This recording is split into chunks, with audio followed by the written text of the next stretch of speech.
হরে কৃষ্ণ, রাতে রাতে আপনাদের সবাইয়ের জন্য আজকে একটা চ্যানেল মেসেজ হয়েছে। সেই চ্যানেল মেসেজটা কি আপনাদের সবাইকে জানাচ্ছি। থার্ড পার্টি চ্যানেল মেসেজ এবং আপনাদের জন্য গাইডেন্স। ঠিক আছে, প্রথমত হচ্ছে থার্ড পার্টি আপনাদের সবাইকে যে এখানে অনেকের সাথে এটা রেজোনেট করবে, মানে 100% মানুষের সাথে এটা রেজোনেট করবে। আপনাদের সবাইকে ম্যানিপুলেট করার অনেক ধরনের চেষ্টা করেছে। ঠিক আছে, আপনাদের সাথে ধরুন খারাপ ব্যবহার করছে, তারপর যেই আপনি সত্যিটা বলে দিচ্ছেন বা সত্যিটা জেনে যাচ্ছেন, তারপর যখন নিজেকে সরিয়ে নিচ্ছেন এনার্জেটিক্যালি এবং 3D প্ল্যানেট থেকে, 3D প্ল্যানেটের এনার্জি অনুযায়ী মেটেরিয়ালিস্টিকভাবে এবং স্পিরিচুয়াল ওয়ার্ল্ডে দুদিক থেকে যখন আপনি সরিয়ে নিচ্ছেন, তখন থার্ড পার্টি কী করছে, আপনার সঙ্গে মিষ্টি মিষ্টি কথা বলে, মিষ্টি ব্যবহার করে, কিছু দিয়ে, খাবার জিনিস হোক, কিছু জিনিস হোক, আপনাকে আপনার থার্ড পার্টি কন্ট্রোলে আনার চেষ্টা করছে, যাতে আপনি যে মেন্টালি স্ট্রেংথ, ফিজিক্যালি স্ট্রেংথ পাচ্ছেন, সেটা কোত্থেকে পাচ্ছেন, সোর্স অফ পজিটিভ এনার্জি কোথা থেকে আসছে সেটা জানার চেষ্টা, এবং ভিতরের পেটের খবর, শুধু এনার্জি কোত্থেকে আসছে সেটা নয়, আপনি কেমন আছেন, আপনার প্ল্যান কি, আপনার মাথায় কী কী চলছে ফিউচারের বিষয়, সমস্ত কিছু জানার প্রচেষ্টা। ঠিক আছে, আর এক সাইডে থার্ড পার্টির এনার্জি আপডেট হলো নিজের ছেলেকে বা নিজের মেয়েকে বা নিজের সন্তানকে, যারা ফ্যামিলি মেম্বার আছে তাদের সঙ্গে আগেরটাও রেজোনেট করবে, এটাও রেজোনেট করবে, এবং এক্সট্রা ম্যারিটাল অ্যাফেয়ারে যারা আছে তাদের সাথেও এটা রেজোনেট করবে। আপনার ভালোবাসার মানুষকে কন্ট্রোল করা এবং আপনার ভালোবাসার মানুষকে আপনার থেকে কেড়ে নেওয়া। কারণ থার্ড পার্টি বুঝতে পেরে গেছে আপনার ভিতরে এমন কোনো পজিটিভ এনার্জি আছে যেটা আপনার পার্টনারকে পজিটিভ জোনে যেতে সাহায্য করছে, এবং আপনার থার্ড পার্টি এটাও বুঝে গেছে আপনার ভালোবাসার মানুষকে ব্যালেন্স পজিশনে আনার ক্ষমতা রাখছেন। থার্ড পার্টি এতটাই বোকা, থার্ড পার্টি ভাবছে যে এই 3D প্ল্যানেটে আপনার সাথে বোধহয় থাকলে আপনার পার্টনারে, যারা সোলমেট জার্নিতে আছেন, তারা টুইন ফ্লেম জার্নিতে আছেন, তাদের ক্ষেত্রে এটাও রেজোনেট করবে। স্পিরিচুয়াল জার্নিতে আছে যারা, তারা কি ভাবছে, তারা ভাবছে যে আপনারা যদি একসাথে 3D প্ল্যানেটে একসাথে থাকেন, তবেই আপনি ওকে ব্যালেন্স করতে পারবেন, ব্ল্যাক ম্যাজিক থেকে বাঁচাতে পারবেন, বশীভূত হওয়া থেকে বাঁচাতে পারবেন। কিন্তু আপনাদের থার্ড পার্টি এতটাই বোকা, এবং আপনারাও বোকামি করছেন, আপনারা এটা বুঝতে পারছেন না, নিজেকে আপনারা যত গ্রুম করবেন, নিজেকে যত স্পিরিচুয়াল ওয়েতে পজিটিভ জোনে নিয়ে যাবেন, তত আপনাদের পার্টনারের ওপর থেকে ব্ল্যাক ম্যাজিক রিমুভ হবে। এবং অনেকের ক্ষেত্রে আমি দেখতে পেয়েছি আপনার ভালোবাসার মানুষ, পার্টনার, সে ডিভাইন ম্যাসকুলিন এনার্জিতে এখনও আসেনি। ঠিক আছে, শুধু ম্যাসকুলিন এনার্জিতে আছে। ডিভাইন ম্যাসকুলিন এনার্জি মানে দেজা ভু জাতীয় ফিলিংস আসা, স্পিরিচুয়ালিটির দিকে আসা। ঠিক আছে, সে যেভাবেই আসুক না কেন, তো সেই জিনিসটা না থাকার পরও, ব্যালেন্স পজিশনে না থাকার পরও আপনারা মেডিটেশনের মাধ্যমে, মান্ত্রা চ্যান্টিংয়ের মাধ্যমে আপনারা তাকে আপনার পজিটিভ এনার্জি স্প্লিট করছেন, পাঠাচ্ছেন, যার ফলে সেটা পজিটিভটা নেগেটিভিটিতে কনভার্ট হয়ে যাচ্ছে, আরও রিউনিয়ন ডিলে হচ্ছে। যেরকম অসুররা যদি অমৃত পায়, সেটা কি করবে, সেটা মিসইউজ করবে, হ্যাঁ কি না, মিসইউজ করবে। তো তাহলে আপনাকে বুঝতে হবে কখন তাকে অমৃতটা দিতে হবে। সে অসুরত্বতে যতক্ষণ থাকবে তখন তাকে অমৃতটা দেওয়া উচিত, না অসুরত্বটাকে মেরে দৈবত্ব যখন তার শরীরের ভেতরে আসবে তখন তাকে অমৃতটা দেওয়া উচিত।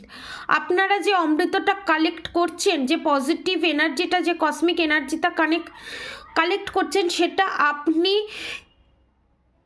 সমানে দিয়ে যাচ্ছেন, সমানে সেন্ড করছেন, ওরা গার্ড করছেন না, ওরা লক করছেন না, সমানে সেন্ড করে যাচ্ছেন। কেন? আপনি সেন্ড করলে ও পজিটিভ জোনে আসবে না, ওর নিজের এনার্জি আছে, ওর নিজের এনার্জিটাকে বুস্ট আপ করতে দিন। আপনি পজিটিভ এনার্জি দিয়ে ওর অসুরত্বটাকে আরও বাড়িয়ে দিচ্ছেন, যাতে ব্ল্যাক ম্যাজিকের প্রভাব আরও বাড়ছে। তাহলে আপনার কোয়েশ্চেন হতে পারে, তাহলে আমি কি করব ম্যাম? ভগবানের কাছে জাস্ট প্রেয়ার করে ছেড়ে দিন। আপনি এনার্জি সেন্ড করার কে? আপনি কেন এনার্জি সেন্ড করছেন? যখন ব্যালেন্স পজিশনে চলে আসবেন, সারা জীবনের জন্য রিউনিয়ন হয়ে যাবে, তখন আপনাকে নিজেকে কোনো এনার্জি সেন্ড করতে হবে না, আপনিই সেন্ড হয়ে যাবে। জলকে কোনোদিন ধরে রাখা যায় না। নদীর জল অবভিয়াসলি সমুদ্রে গিয়ে মিশবে, সমুদ্রের জল অবভিয়াসলি নদীতে আসবে। আপনি জোর করে খাল কেটে কুমির আনার চেষ্টা করছেন, ওয়াই, কেন? এটা করবেন না। এবার থার্ড পার্টির এনার্জি আপডেট দিই। থার্ড পার্টি যে আপনাকে যে বারবার বলে না, যারা শিব ভক্ত, যারা কৃষ্ণ ভক্ত, যারা মা কালীর ভক্ত, যারা পার্বতীর ভক্ত, যে যারই ভক্ত হোক না কেন, যে রাধা মায়ের ভক্ত, সরস্বতীর ভক্ত, যে যাই ভক্ত হোক না কেন, আপনাদেরকে বারবার একটা জিনিস আপনাদের থার্ড পার্টি বোঝাতে চায়, আপনারা ফেক পূজা পাঠ করছেন। কারণ সে ফেক পূজা পাঠ করে, ঠিক আছে, তার ইনটিউশন ক্লিয়ার নেই, তাই আপনাকে বারবার বলে এবং আপনাকে কনফিউজ এবং কনফ্লিক্টের ভেতরে আপনাকে নিয়ে আসে যে আপনি ভুল করছেন, আপনার প্রপারলি পুজো হচ্ছে না। এটা সম্পূর্ণ ভুল ধারণা। কেউ মুখে বলে করছে, কেউ ব্ল্যাক ম্যাজিকের মাধ্যমে স্পিরিচুয়ালিটিতে ব্ল্যাক ম্যাজিক করে ক্রাউন চক্র ব্লকড করে ভগবানের সাথে 5D লেভেলের নেগেটিভ অ্যাটাক এখানে করা হচ্ছে, ঠিক আছে। ফিউচারে এটা ঘটতে পারে, পাস্টে অনেকের সাথে ঘটেছে, প্রেজেন্টে অনেকের সাথে ঘটছে, ঠিক আছে, এটা অ্যালার্ট মেসেজ, ঠিক আছে। আর সেকেন্ড থিংস হচ্ছে, যারা বুঝতে পারছে না শিব আর কৃষ্ণ এক কি এক না, প্রথমত বলি, রাধা গৌরী হর হরি, রাধা গৌরী রাধে রাধে, এর মিনিংটা আপনি কোনো আইডিয়া আছে, কোনো জানেন? রাধা আর গৌরী আলাদা নয়, একই। রাধা মা আর পার্বতী আলাদা নয়, একই, ঠিক আছে। এক একটা সময় এক একটা রূপ ধারণ করেছে, ঠিক আছে। হরহরি, হরহরি কে? হর হচ্ছে মহাদেব, হরি হচ্ছে শ্রীকৃষ্ণ। তারা কি আলাদা? হরহরির পুজোও হয়, ঠিক আছে। যেই দিনকে স্বয়ং শিব তুলসী পাতা নেন আর স্বয়ং শ্রীকৃষ্ণ বেলপাতা নেন, মারাত্মক পজিটিভ কসমিক এনার্জি। এই এনার্জি গ্র্যাব করতে গেলে আপনাকে মারাত্মক হাই ভাইব্রেশনে যেতে হয়। প্রথমত যারা কনফিউজড আছেন, থার্ড পার্টির জন্য বলছি, এবং যারা এখনও পর্যন্ত কনফিউজড আছেন, যারা ভাবছেন শিব আলাদা, শ্রীকৃষ্ণ আলাদা, রাধামা আলাদা, পার্বতী আলাদা, সব আলাদা আলাদা, নো, নেভার, কখনো না। আপনাদেরকে একটা বলছি সহজ উদাহরণ দিয়ে, এই পৃথিবীতে যত কৃষ্ণ ভক্ত দেখতে পাচ্ছেন, যারা গলায় কণ্ঠীর মালা নিয়ে আছে, যারা কৃষ্ণের পুজো করে, গোপালের সেবা দেয়, তারা কিন্তু শিব তত্ত্ব এনার্জিতে আছে। এনার্জি আমাদের ভিতরে ম্যাসকুলিন এনার্জি, ফেমিনাইন এনার্জি দুটো আছে তো, সেই রকম, ঠিক আছে। রাধা মা শিবের অংশ, পার্বতীকে, মা কালীকে শ্রীকৃষ্ণ, তাহলে রাধা গৌরীকে শ্রীকৃষ্ণ আর শিব, আর শিবকে রাধামা, আর শ্রীকৃষ্ণকে মা কালী। হোয়াই, কোথায় ডিফারেন্স? যারা শ্রীকৃষ্ণের পুজো করছেন তারা হচ্ছে শিবের অংশ, শিবের এনার্জি থেকে স্প্লিট হয়ে এসেছে, ঠিক আছে। আর যারা শিবের পুজো করছে, যারা শিব ভক্ত, তারা কৃষ্ণের এনার্জি থেকে এসছে। কৃষ্ণের যে পজিটিভ এনার্জি, কৃষ্ণের যে ধরুন একটা বংশ থাকে তো, মোট 7টা ঋষি আছে, 7টা ঋষির থেকে এই পৃথিবীর সমস্ত মানব জীবনের সৃষ্টি হয়েছে, ঠিক আছে। ধরুন কেউ কুলীন বংশ, কেউ ব্রাহ্মণ বংশ, এরকম বংশ থাকে তো। এগুলো কি? এগুলো আপনাদেরকে একটা পরে ভিডিওতে বলবো, এই বংশগুলো কেন সৃষ্টি হয়েছে, কেন মানুষ সৃষ্টি করেছে। এটা মেটেরিয়ালস্টিক জিনিস, সেটা আপনাদেরকে পরে একটা সময় বলবো। তা স্পিরিচুয়ালিটিতে আপনাদেরকে এটাই বোঝানোর চেষ্টা করছে, আপনারা যে শিবের এনার্জি নিয়ে শ্রীকৃষ্ণের পুজো করছেন, শ্রীকৃষ্ণের এনার্জি নিয়ে শিবের পুজো করছেন, আপনারা অ্যাকচুয়ালি দুটো এনার্জিরই পুজো করছেন। ওই জন্য বলা হয় নিজেকে ভালোবাসুন, নিজেকে বিশ্বাস করুন, আপনি ভগবানকে আপনি বিশ্বাস করতে বাধ্য হবেন। তাহলে ডিফারেন্সটা কোথায়? What is difference? আমরাই ভগবানকে আলাদা আলাদা করেছি, কারণ আমরা যেটার প্রতি অ্যাট্রাকশন ফিল করি সেই রূপে ভগবানকে পুজো করে আমরা হাই ভাইব্রেশনের সাথে যুক্ত হই। একটা মাধ্যম টেলিপ্যাথিক্যালি যারা কানেকশানে থাকে, টেলিপ্যাথিক্যালি যারা কানেক্টেড থাকে, তাদের পার্টনার কি করছে ফোনেতে যখন যোগাযোগ হয় না তারা জানে, কিন্তু তারা কি করছে যখন রিউনিয়ন হয় তারা বুঝতে পারে তুমি এই জিনিসগুলো করেছো না। হ্যাঁ, যখন ওই মাধ্যমটার প্রয়োজন হয় না তখন টেলিপ্যাথিক্যালির প্রয়োজন হয়। আর মাধ্যমটা কি? ফোন। ওই মাধ্যমটা সরিয়ে দিতে হবে। মাধ্যমটা হচ্ছে এখানে মূর্তি পুজো, ঠিক আছে? যখন ফোন ছিল না, যখন চিঠি ছিল না, তখন কিভাবে কথা বলতো? আরও পুরনো যুগে ফিরে যান, টেলিপ্যাথিক্যালি কথা হতো। এখনও অনেক হোমযজ্ঞ হয় যেখানে টেলিপ্যাথিক্যালি কানেক্টেড হয়ে হোমযজ্ঞ করা হয়, মারাত্মক হাই লেভেলের করা হয়, ঠিক আছে? কেউ কিছু মুখে কোনো কথা বলবে না, মৌনভাবে যেটাকে হোমযজ্ঞ বলা হয়, টেলিপ্যাথিক্যালি হোমযজ্ঞ যেটাকে বলা হয়, সেটা করা হয়, মারাত্মক হাই ভাইব্রেশনে করা হয়। প্রত্যেক পূর্ণিমায়, অমাবস্যায় করা হয়, ঠিক আছে? বড় বড় অমাবস্যা যে পূর্ণিমাগুলো আসে, মারাত্মক হাই ভাইব্রেশনে যারা থাকে তাদের এই জিনিসগুলো তাদের একটা জোনে যাবার পর করা হয় নেগেটিভিটি রিলিজের জন্য। তো সেম প্রসিডিওর। তা আপনারা কেন কনফিউশনের ভেতরে আছেন? কেন বারবার? দেখুন, এবারে অনেকে হয়তো এটাও বুঝতে পারে মূর্তি পুজো করা পাপ না, কোনো পুজো করাই পাপ নয়। এবং অনেকে হয়তো এটাও ভাবতে পারে যে মূর্তি পুজো করছে সেটা খারাপ না, বা মূর্তি পুজো করছে, ভগবান তো একটা মূর্তির ভেতরে আবদ্ধ না। সে ভগবান, সে মা, সে যেমন আপনার ছোটোখাটো ডিজায়ারগুলো, যেগুলো আপনার চাহিদা, সেগুলো যেমন বাচ্চার মতো করে একটা মা যেমন সন্তানের সাথে খেলে, সেরকম একটা মা কিন্তু অ্যাজ এ বন্ধু হিসাবেও সন্তানকে গাইড করে। সেম প্রসিডিওর, সেম জিনিস। ভগবান, আমরা যেভাবে ভগবানকে দেখতে চাই, ভগবান আমাদের কাছে সেইভাবেই আসতে রাজি। মূর্তি পুজো, হ্যাঁ তুই আমায় ভালোবাসিস, তাতেও আমি হ্যাপি।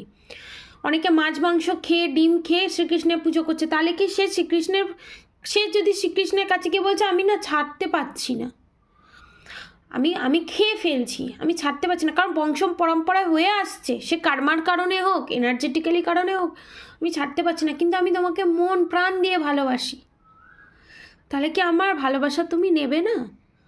হয় ভগবান না নিয়ে পারবে? হয় আপনি যদি মা, আপনারাও তো অনেকে মা, আপনাদের কাছে সন্তান এসে যদি বলে মা আমি আমার রাগটাকে মা কন্ট্রোল করতে পারছি না, কিন্তু আমি মা তোমাকে খুব ভালোবাসি, পারবেন আপনি আপনার ছেলেকে বা আপনার সন্তানকে দূরে ঠেলে সরিয়ে দিতে? পারবে আপনার মা আপনাকে দূরে ঠেলে সরিয়ে দিতে? পসিবল?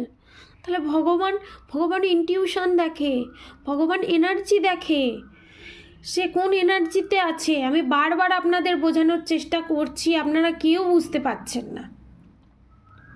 যার জন্য এই মন্ত্রটা আমাকে দেওয়া হয়েছে, আমি পেয়েছি। রাধা গৌরী হর হরি, রাধা গৌরী রাধে রাধে। মার্চ হতে সাহায্য করবে আপনাকে, রিউনিয়নে আনতে সাহায্য করবে, ব্ল্যাক ম্যাজিক রিমুভ করতে সাহায্য করবে। কোথায় আলাদা শিব, কোথায় আলাদা শ্রীকৃষ্ণ? সব এক। আগেকার দিনে বৈদিক যুগে কোনো মূর্তি পুজো হতো না, 5 এলিমেন্টসের পুজো হতো। কেন? 5 এলিমেন্টস দিয়েই ভগবানকে তৈরি করা হতো। আপনি একটা মাটির মূর্তি বানান, ওখানেও কিন্তু 5 এলিমেন্টস থাকে, মাটি, জল, বায়ু, অগ্নি, সমস্ত কিছু থাকে 5 এলিমেন্টস। সেটা দিয়ে আমরা একটা আকার দিয়েছি। তখনকার দিনে আকার দিতাম না, এত হাই ভাইব্রেশনে থাকতাম, আমরা 5 এলিমেন্টসকেই পুজো করতাম। আমরা সেই এনার্জিতে থাকতাম, সেই কসমিক এনার্জিতে থাকতাম। তো এই জিনিসটা বোঝার চেষ্টা করুন। যখন আস্তে আস্তে মানুষ লোয়ার ভাইব্রেশনে আসছে, আস্তে আস্তে মানুষের যখন অসুরত্ব বাড়ছে, তখন ভগবান যে করেই হোক, ভগবান আমাদের জন্য যে কোনো রূপ ধারণ করতে পারে, তখন সেই মূর্তি পুজো চলে এসছে। আশা করি বোঝাতে পেরেছি। এবং এরপর যদি কোনো অনেক থার্ড পার্টি পুজো না করতে দেওয়ার জন্য, এই না করতে দেওয়ার জন্য অনেক কিছু, আমি আমার এক্সপিরিয়েন্স থেকে বলছি, ঠিক আছে? অনেক সময় থার্ড পার্টি পুজোর যে 3D প্ল্যানেটের সামগ্রী থাকে সেগুলো সমস্ত কিছু কেড়ে নেয়। ধরুন ঠাকুর ঘরে চাবি দিয়ে দিল, ধরুন ঠাকুরের যে জিনিসগুলো নিয়ে পুজো করবেন সেগুলো কেড়ে নিল,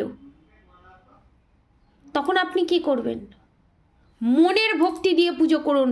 অসংখ্য জিনিস, অসংখ্য খাবার, অসংখ্য ফুল, অসংখ্য জল, অসংখ্য দুধ দিয়ে পুজো করুন, আনলিমিটেড। সেটা কি করে বন্ধ করবে? দ্যাট ইজ এই এনার্জেটিক্যালি, যেটার কোনো সীমা পরিসীমা নেই। আপনি দুধ নেবেন, কত দুধ নেবেন? 1000 টাকার দুধ নিয়ে ঢালবেন, ধরে নিলাম 1 কোটি টাকার দুধ ঢাললেন, তারপর আর আপনি মনের দুধ ঢেলে পুজো করবেন। ভগবানকে আপনি 1 কোটি টাকার মাখন চড়িয়ে দিলেন, আপনি মনে মনে 1 কোটি কি মিলিয়ন মিলিয়ন ডলার আপনি দুধ চড়াচ্ছেন শ্রীকৃষ্ণকে, ভগবানকে মাখন দিচ্ছেন, ফুল দিচ্ছেন, মনের নানান ধরনের ফুল। এবং আপনাদেরকে একটা বলি, যা মনে চিন্তা আসছে, যত ভালো ভালো থটস আসছে, যত ভালো ভালো জায়গার থটস আসছে, যত ভালো জিনিস, যত ভালো অ্যাটমসফিয়ার ইমাজিন করা যায় আপনি করুন। ওটাতে আপনার নেগেটিভিটি রিলিজ হবে। যেরকম কোনো বাধা রাখবেন না, নিজেকে নিজের সোলটাকে আটকে রাখবেন না। যেরকম ধরুন গুগলে আপনি প্রেস করুন ওয়ার্ল্ডের best and best Singh beauty nature, মানে সুন্দর জায়গা, ঠিক আছে, বিউটি প্লেস কোনটা? সুইজারল্যান্ড আসুক, কাশ্মীর আসুক, সেই অ্যাটমসফিয়ারটা দেখুন, দেখে মনে ফিল করুন যে আপনি ওখানে আছেন, ওই পিস এনার্জিতে আছেন। 5 মিনিটের জন্য ওই জায়গায় চলে যান, শুধু আপনি আছেন আর আপনার পরমাত্মা আছে। That is meditation. এই জিনিসটা স্টার্ট করুন এবং যা মনের কথা সেখানে আপনি চিন্তা করুন আপনার পার্টনার আছে, যার কোনো খামতি নেই, যার কোনো গলতি নেই, যার কোনো ভুল নেই, সে আপনার মতোই একজন পারফেক্ট। আপনার ভেতরে যা যা ভালো জিনিস আছে, যে খারাপ জিনিসগুলো আছে সেগুলো রিলিজ করে দিন। ধরে নিন যে আপনি একটা পারফেক্ট ভগবানের হাতে তৈরি করা, আপনি একটা মানবরূপী দৈবিক শক্তি। সেটাকে ভিজুয়ালাইজ করে আপনার পার্টনারকে সেইভাবে ভিজুয়ালাইজ করুন, সেখানে যা কথা আছে সব বলুন। পার্টনার ছেড়ে দিন, ভগবানকে, পরমাত্মাকে ভিজুয়ালাইজ করুন, সেখানে বলুন, দেখুন আপনি আর আপনার পরমাত্মা আছেন। সেখানে আপনি মনের সমস্ত কথা খুলে বলুন মেডিটেশানে, যে আমার এই সমস্যা, আমার এই কষ্ট, আমার পার্টনারকে আমি এইভাবে বোঝাতে চাই, আমি বোঝাতে পারছি না, এই ব্ল্যাক ম্যাজিক, আমাদের রিউনিয়ন হচ্ছে না, কেন হচ্ছে না, কিসের জন্য হচ্ছে না। তখন দেখবেন আপনার মাথাতে, আমি গ্যারেন্টি, একটা করে আপনি উত্তর পেতে থাকবেন এবং সেই উত্তরগুলো সলভ করার চেষ্টা করুন। আমি এই জোনটা, আমার এই চ্যানেল মেসেজটা হয়েছে এবং আপনাদেরকে এটা দেওয়ার জন্য রীতিমতো ফোর্সফুলি করা হয়েছে। ভক্তি, ভালোবাসা জিনিসটা দেখানোর জিনিস নয়, গোপনে রেখে করার জিনিস। সব থেকে ইজি ওয়ে মেডিটেশনের, নিজের সাথে কানেক্টেড হতে পারবেন, পরমাত্মার সাথে কানেক্টেড হতে পারবেন এবং এখানে কোনো এনার্জি এক্সচেঞ্জ হবে না, কিচ্ছু হবে না। এইটাও একটা ওয়ে, এটাও একটা ওয়ে নেগেটিভিটি থেকে বেরোনোর, ব্ল্যাক ম্যাজিক থেকে বেরোনোর। আরও যদি ডিটেলসে এই বিষয়ে আরও যদি জানতে চান, হিলিং পেতে চান, এই রকম পর্যায়ে আপনাকে এর থেকে উচ্চ পর্যায়ে হিলিং সেন্ড করা হবে কথার মাধ্যমে প্লাস মেডিটেশনের মাধ্যমে। তো যারা এই জোনে আসতে চান, বুঝতে চান, নিচে দেওয়া কন্ট্যাক্ট নাম্বারে যোগাযোগ করে বুক করুন, প্রেডিকশান নিন, বুক করুন। ঠিক আছে, যে আমি এই হিলিং নিতে চাই, এইভাবে আমি হিলিং করতে চাই, প্রেডিকশানের মাধ্যমে আমি দেখে নেব কিভাবে হিলিং দিলে কিভাবে আপনাকে মেন্টাল পিস দেওয়া যায়, সেইভাবে হিলিং সেন্ড করা হবে।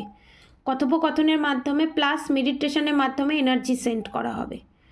ঠিক আছে, আজকের মতো এতটুকুনি। থার্ড পার্টি এনার্জি আপডেট দিয়েছি আগে, last third party energy update আপনাদের দিয়ে দিই। থার্ড পার্টির লাইফে বড় ধরনের টাওয়ার মুভমেন্ট আসতে চলেছে এবং থার্ড পার্টির সঙ্গে আপনার ভালোবাসার মানুষের বন্ডিং আরও গভীর করা হচ্ছে, কারণ এই কারণেই আপনার ভালোবাসার মানুষকে হ্যামার করার জন্য, টাওয়ার মুভমেন্ট আনার জন্য ছেড়ে দিন, যেতে দিন, থার্ড পার্টির সঙ্গে আরও ক্লোজ হতে দিন।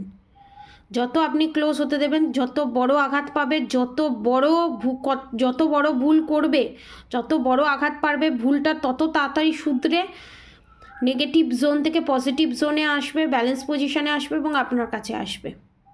করতে দিন। থার্ড পার্টির সাথে রিউনিয়ন হচ্ছে তো, থার্ড পার্টির সাথে রিউনিয়ন কোনো দিন হয় না। Separation is illusion, that is third পার্টির সঙ্গে কোনো দিন রিউনিয়ন হয় না, দ্যাট ইজ ইলিউশন। হতে দিন, কারণ ওখান থেকেই আপনার পার্টনারের টার্নিং পয়েন্ট আসতে চলেছে। প্লিজ বাঁধা হয়ে দাঁড়াবেন না, ঠিক আছে? আজকের মতো এতটুকুনি। আপনারা সবাই সুস্থ থাকবেন, ভালো থাকবেন। রাধে রাধে।